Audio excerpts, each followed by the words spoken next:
Most people think of the Korean War in terms of geopolitics, frozen battles, and divided borders.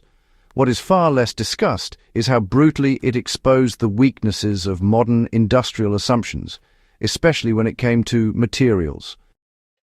In Korea, entire structures failed not because of enemy action, but because timber rotted, split, or collapsed under conditions engineers believed concrete, steel, and so-called treated lumber had already solved.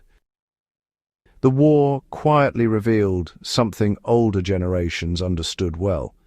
Wood does not fail because it is primitive, it fails because it is misunderstood.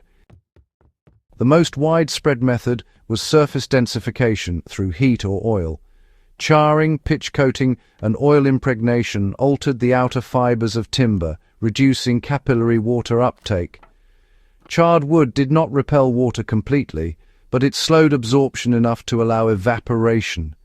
This balance mattered more than total waterproofing. Modern pressure treatment, by contrast, often seals moisture inside the wood. Once microcracks form, water enters, but cannot escape easily.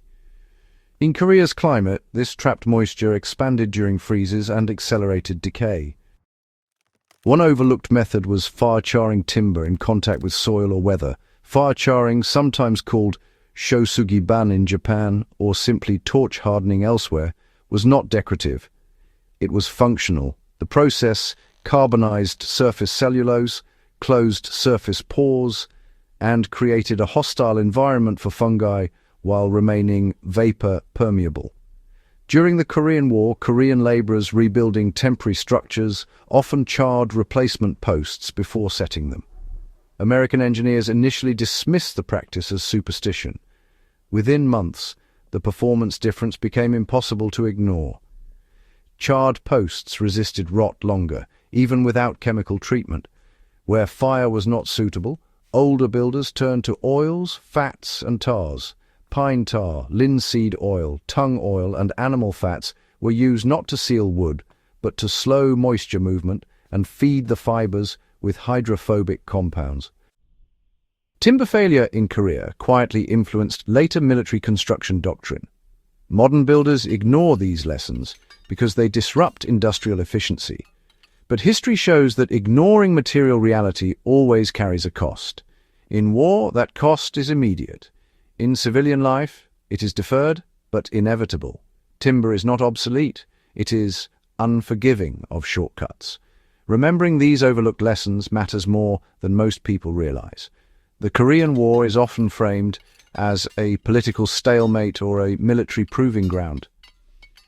It was also a harsh classroom for material science, exposing gaps between theory and reality.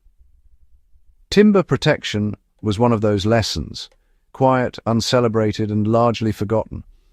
Understanding how and why wood endures is not nostalgia, it is preparedness, it is resilience, it is respect for knowledge earned under pressure. If you value uncovering these kinds of overlooked truths, where history, survival, and material reality intersect, subscribe to Old World Timber. Share this video with someone who still believes modern materials automatically outperform old knowledge. Some lessons are too costly to relearn the hard way.